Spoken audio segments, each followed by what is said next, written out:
In 1866, a single copper wire beneath the Atlantic Ocean rewired the global economy overnight. Before that cable landed, sending financial data from London to New York took 10 agonizing days. Suddenly, capital moved at the speed of light. Mainstream history claims the digital era began with Silicon Valley microchips. That narrative is entirely false.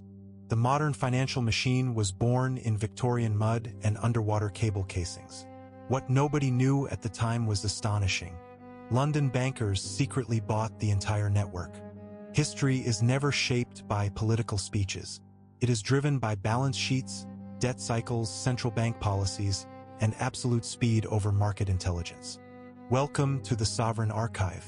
For centuries, the speed of commerce was bound to the speed of physical muscle. A merchant in London could only communicate as fast as a horse could gallop.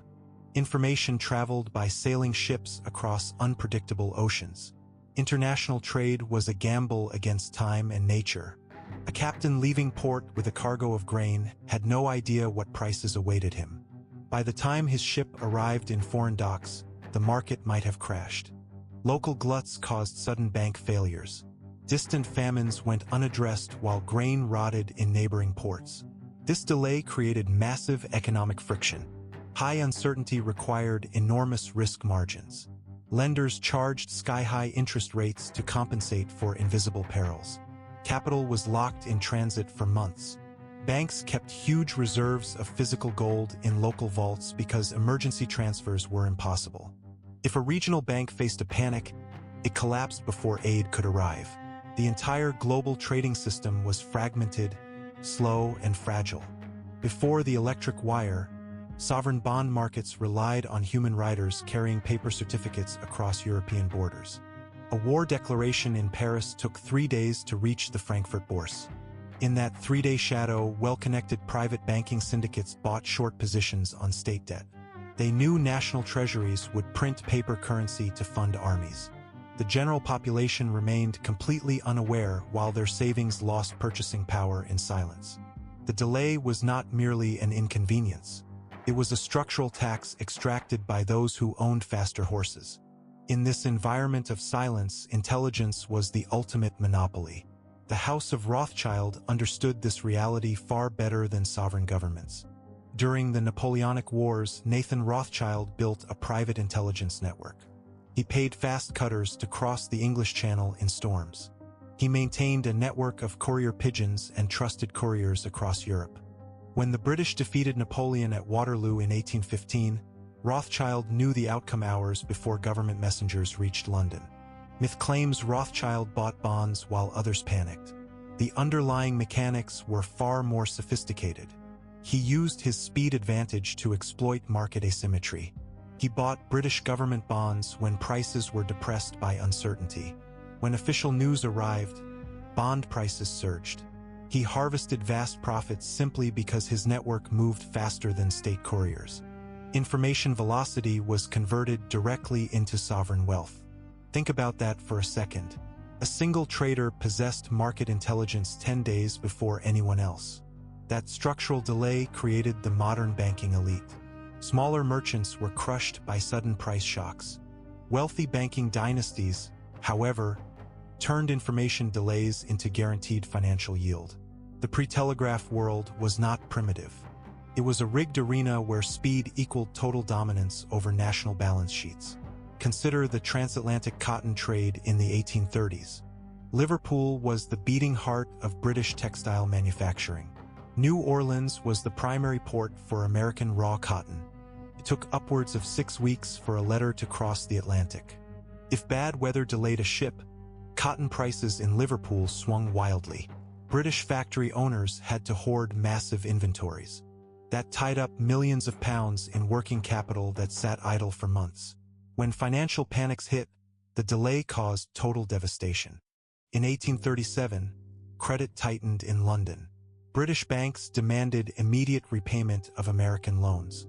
But notice of this credit contraction took over a month to reach New York. American banks continued issuing paper money and funding land speculation. By the time the news hit Wall Street, the shock was uncontrollable. Banks failed across the United States. Cotton prices collapsed by 50%. Thousands of workers faced immediate starvation. The human cost of slow communication was brutal. Families lost their livelihoods because prices moved in secret across distant oceans. Breadlines formed in industrial northern England while grain sat trapped in Ukrainian warehouses. Sovereign governments were entirely powerless to stabilize their currencies. They were blind to capital flows leaving their borders until months after reserves vanished. The global economy was a collection of isolated lakes, vulnerable to sudden tidal waves. In the late 1830s, inventors in Britain and America cracked the code of electrical communication. William Fothergill Cooke and Charles Wheatstone patented an electric telegraph in London. Across the ocean, Samuel Morse developed his own system using dots and dashes. The early telegraph was pitched as a safety tool for railways. Signalmen used wires to prevent train collisions on single tracks. But financial cartels saw something vastly more profitable. Within months of the first commercial wires, stockbrokers hijacked the technology. The London Stock Exchange and local provincial markets were linked together. Before the wire, wheat prices in Manchester differed vastly from prices in London. Local traders made comfortable profits exploiting these geographic price gaps. The telegraph obliterated those margins in an instant. Prices across Britain converged into a single real-time national market. This was the birth of modern financial arbitrage. Arbitrage is the practice of buying an asset cheaply in one location and selling it immediately at a higher price elsewhere. Before the telegraph, arbitrage took days and required physical transport. With the wire, arbitrage happened at the speed of electrical current. Small regional brokers who could not afford private telegraph lines were forced out of business overnight. Capital concentrated rapidly into London brokerages. By 1850, telegraph lines crisscrossed Europe and North America. But the vast Atlantic Ocean remained a terrifying black hole. Communication between the world's two financial powerhouses, London and New York, still relied on steamships. A message could cross Britain in seconds, but crossed the ocean in 10 days. This created a colossal bottleneck for global capital. Enter Cyrus Field, an American merchant backed by British capital. Field envisioned a telegraph line stretching across 3,000 miles of ocean floor. Skeptics declared the project impossible. The cable had to withstand immense ocean pressures, icebergs, and salt corrosion. Early attempts in 1857 and 1858 failed disastrously. Millions of dollars in capital sank into the ocean floor. The short-lived 1858 cable worked for only 3 weeks before burning out. The capitalization of the Atlantic Telegraph Company was a masterpiece of Victorian high finance. Cyrus Field did not rely on government grants alone. He issued thousands of shares priced at £1,000 each in London and New York. The British Treasury guaranteed an 8% annual return on investment. Major merchant banks bought the bonds, knowing that controlling the cable meant controlling price discovery. When early cables snapped beneath Atlantic storms, the shares plummeted. Speculators made fortunes shorting cable stock on the London floor. Yet the financial rewards were too staggering for investors to abandon the project. The British Empire and London merchant banks stepped in with massive capital injections. They realized that a transatlantic cable would give London absolute dominion over global commerce. The British built the SS Great Eastern, the largest ship in the world at the time. It was the only vessel capable of carrying thousands of miles of heavy iron-armored copper cable. In the summer of 1866, the Great Eastern successfully laid the cable from Ireland to Newfoundland. The world changed forever. A message that once took 10 days now arrived in minutes. Queen Victoria sent a greeting to President Andrew Johnson. But behind the diplomatic speeches lay cold economic reality. The first commercial messages transmitted over the wire were not messages of peace. They were stock quotes, bond prices, and currency exchange rates. And no, I'm not making that up. Merchants used secret cipher dictionaries to deceive government regulators. Private trading houses compiled massive codebooks to compress complex trade orders into single encrypted words. Words like acorn or bison represented thousands of pounds of cotton or gold shipped at specific interest rates. This encrypted traffic flooded the undersea cable from the very first hour of operation. The transatlantic cable instantly transformed global pricing mechanics. Price discovery was no longer local or regional. It became instant and global. A crop failure in the American Midwest was priced into Liverpool markets within minutes. An interest rate change by the Bank of England triggered immediate portfolio rebalancing on Wall Street. The ocean ceased to be a protective barrier against external financial shocks. The arrival of the telegraph ticker tape in 1867 accelerated this market frenzy. Invented by Edward Callahan and later improved by Thomas Edison, the ticker tape printed continuous stock prices on paper strips. Brokerage offices in New York and London were equipped with these ticking machines. Investors no longer waited for morning newspapers to view market movements. Prices updated every few seconds. Speculation became a continuous, fast-paced addiction. This rapid flow of data demanded a new organization of global news.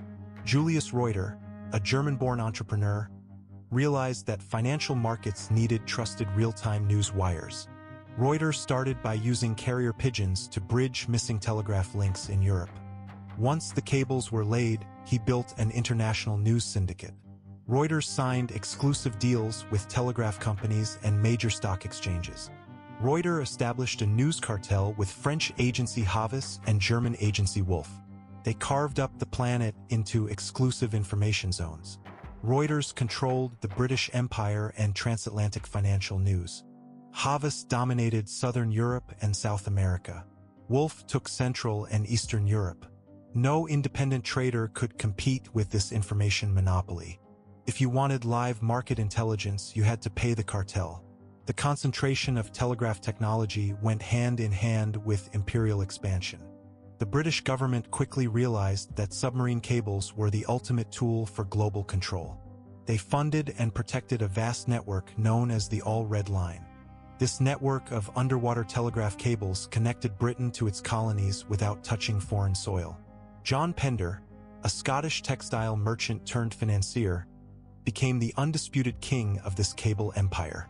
Pender consolidated dozens of small cable firms into the Eastern Telegraph Company. By the late 19th century, Pender's trust owned over 100,000 miles of submarine cables. His network spanned from London to Gibraltar, Cairo, Mumbai, Singapore, Hong Kong, and Sydney. Pay attention to this next detail because it explains everything. The British government subsidized private cables to control foreign central banks. British cable companies received generous state guarantees and exclusive landing rights across the globe. In return, the British Admiralty and Foreign Office gained priority access to the wires during crises. Foreign messages were routinely intercepted, decrypted, and routed through central offices in London. Follow the money. Cable fees generated higher profit margins than central bank loans. The cost to transmit a single word across the Atlantic in 1866 was $5. That was equivalent to a worker's weekly wage at the time. Only megabanks, state treasuries, and elite trading houses could afford the cable. The global financial system became a two-tiered hierarchy. The elite communicated at light speed, while the general public operated in slow motion. This technological monopoly gave the British Empire unprecedented military and economic power. Consider the Indian Rebellion of 1857. It took over a month for news of the uprising to reach London. By the time British reinforcements arrived, the rebellion had spread across northern India. Shocked by the delay, the British government rushed telegraph construction across the subcontinent and through the Indian Ocean. When the next crisis hit, the response was instantaneous. Colonial governors did not have to wait weeks for instructions from London. They received direct orders within hours. Local uprisings were crushed with terrifying speed. Furthermore, the telegraph allowed London to drain economic surplus from India with surgical precision. Taxes collected in rupees were calculated, converted, and transferred to London banks electronically before local populations even knew the revenue was gone. The Crimean War in the 1850s had already demonstrated the power of wire communications. For the first time, military commanders in the field were connected directly to war offices in London and Paris. Public opinion was shaped by daily telegraphic reports from war correspondents. But more importantly, sovereign debt markets responded instantly to war news. Victory or defeat on the battlefield moved bond prices in real time on the London Stock Exchange. The strategic value of submarine cables was proven during the Spanish-American War of 1898. The United States Navy immediately deployed specialized ships to cut Spanish underwater cables off Manila and Cienfuegos. By severing Madrid's telegraphic link to its colonies, the United States isolated Spanish commanders from real-time orders. Madrid could not manage its colonial finances or coordinate naval deployments. The American military demonstrated that controlling physical communication lines was essential for imperial conquest. Now, pause and look at where we stand today inside this private archive. The fundamental rules of financial power have not changed since the Victorian era. They have merely accelerated. Here's the thing most people don't realize. Information speed dictates who owns the global financial system. The Victorian copper cable was not just an invention for sending text. It was the original prototype for digital financial sovereignty. Today, automated trading algorithms execute millions of orders in nanoseconds over fiber-optic lines buried in the very same ocean trenches. The corporate structures built by John Pender and the British cartels laid the track for modern globalized finance. If you are beginning to see how these hidden monetary frameworks shape our modern world, make sure to subscribe to this archive right now. By subscribing, you ensure that these deep economic investigations continue to expose the mechanics of global power. Now, let us return to the late 19th century to see how this network triggered a global financial transformation. The concentration of financial communication in London established the city as the capital of the global economy. By the 1870s, the Bank of England operated as the conductor of the global gold standard. Before the telegraph, maintaining a global gold standard was chaotic. Central banks struggled to manage gold reserves because international capital flows were slow and unpredictable. With telegraphic links, the Bank of England could adjust its benchmark interest rate, known as the bank rate. This rate change instantly attracted or repelled gold from anywhere in the world. If gold reserves in London dropped, the bank raised rates by 1%. Within minutes, telegraphic transfer orders were sent to Paris, Berlin, and New York. Millions in capital moved electronically to capture higher interest yields in London. Physical gold remained locked in vault basements while digital ownership rights shifted via telegram. This was the birth of the modern fiat credit network resting on a nominal gold anchor. Gold ceased to move physically across oceans for every trade settlement. Instead, international transactions were settled through cable transfers, known as cable wires. To this day, the foreign exchange market rate between the US dollar and the British pound is known as the cable. That term is a direct daily reminder of the 1866 transatlantic telegraph cable. The rapid speed of market intelligence created a new vulnerability: systemic global contagion. Before the telegraph, a bank failure in New York took weeks to affect European banking centers. Local markets had time to absorb the news and shore up liquidity. The telegraph eliminated that buffer zone. Financial panics became infectious and international. In May 1873, a market crash hit the Vienna Stock Exchange. Speculative real estate bubbles burst, triggering bank failures across Austria-Hungary. Before the wire, this panic might have remained a regional European crisis. Instead, the telegraph carried panic signals across the globe in hours.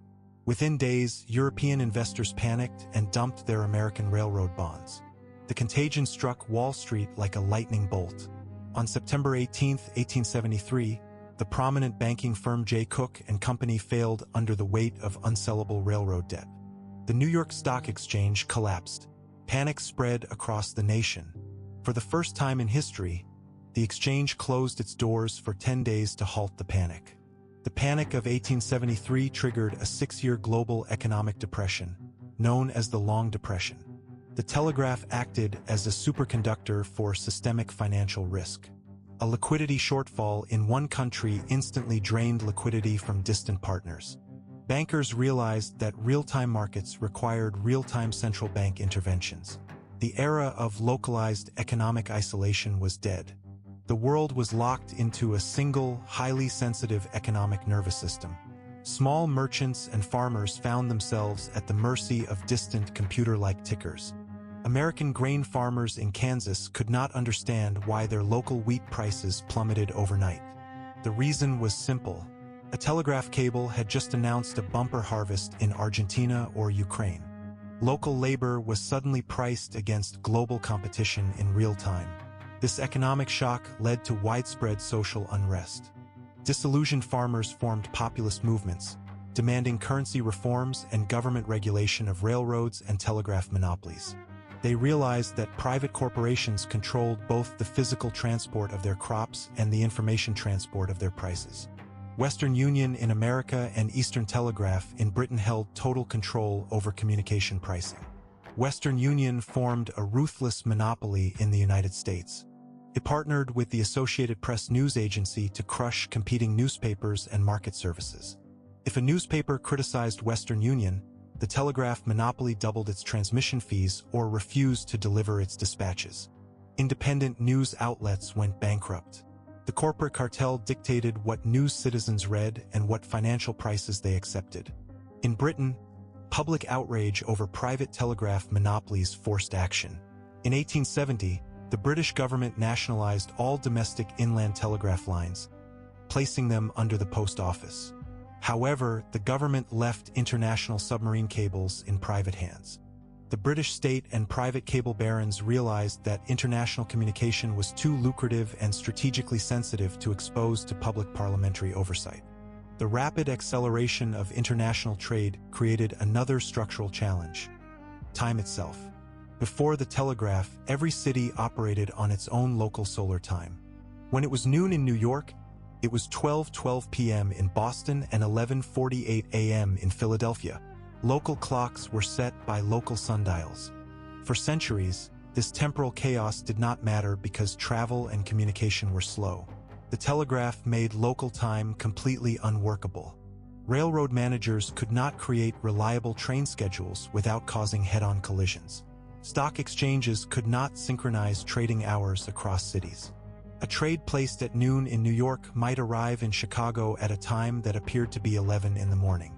Financial transactions required precise temporal sequence to establish legal ownership. In 1884, representatives from 25 nations gathered in Washington for the International Meridian Conference. They established standard time zones and designated Greenwich, England, as the prime meridian. Greenwich Mean Time became the temporal center of global commerce.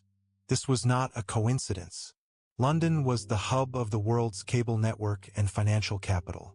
Standardized time was invented to serve the requirements of telegraphic finance. The standardization of time completed the global financial infrastructure.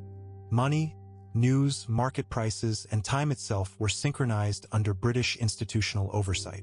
The modern world order was fully assembled.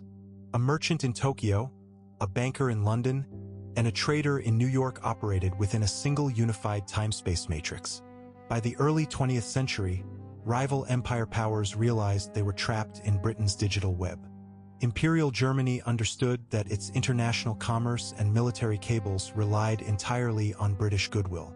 In the event of war, London could sever Germany's communication lines with a single naval operation. Germany attempted to build its own independent submarine cable network. German firms laid cables through the English Channel to North America and South America. But Britain maintained dominance over the raw materials required for cable production. The insulation material used for underwater cables, gutta percha, was harvested from trees in British Malaya.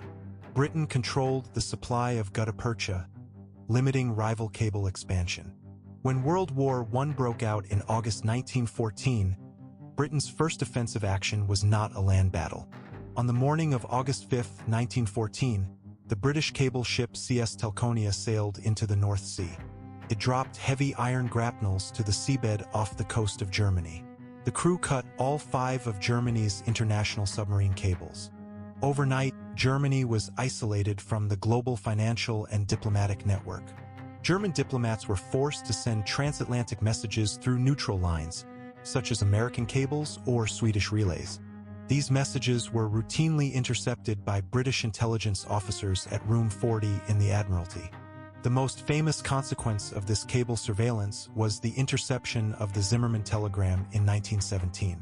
British codebreakers decrypted a secret message from German Foreign Secretary Arthur Zimmermann to Mexico. The telegram proposed a military alliance against the United States. When Britain leaked the decrypted telegram to Washington, American public opinion shifted dramatically. The United States entered World War I. A single intercepted wire message altered the course of human history. This historical lesson reveals a fundamental rule of geopolitical dominance. Whichever power controls global communication cables controls the flow of international capital and intelligence. In the 19th century, that power was Great Britain. In the 21st century, the battleground has shifted, but the physical reality remains identical. Today, over 99% of international internet traffic and interbank financial transfers move through undersea fiber-optic cables. These modern cables lie on the ocean floor, often following the exact same routes mapped out by Victorian engineers in the 19th century.